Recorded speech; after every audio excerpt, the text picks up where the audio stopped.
السلام عليكم ورحمة الله تعالى وبركاته. مرحبا بك يا عزيزتي الأم في قناة كوني أما مبدعة، قناتك التي دائما تأتيك بكل جديد وبكل مهم لك ولطفلك. مرحبا بك في القناة، أسعد بالاشتراك وبمشاركة الفيديو مع أكبر عدد من الأمهات.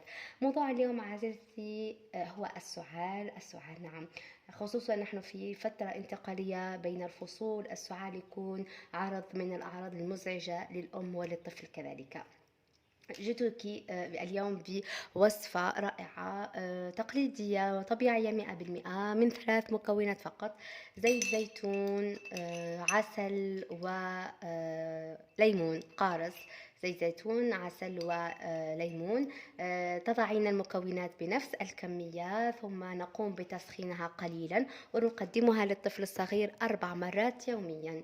يعني في اليوم تقدميها له 4 مرات. الجديد في هذا الفيديو صديقتي هي طريقة مبتكرة رائعة، يعني استعملتها مع ابنتي ووجدت فعلا هناك استجابة رائعة لشربها للدواء بصفة عامة وليس فقط مع هذه الوصفة الطبيعية، ألا وهي لاسورينج. متوفرة مع أي أنتيبيوتيك يعني نشريه، وكذلك متوفرة عند الصيدلي. ممكن نستعمل أي نوعية سورينج طبيعي، يعني مش شرط هذه المدرجة. آه هذا أول شيء. ثاني شيء، طريقة تقديم الدواء عن طريقة هاد لاسورانج تسهل جدا على الأم تقديم الدواء وتتأكد فعليا أن الدواء قد وصل لابنها.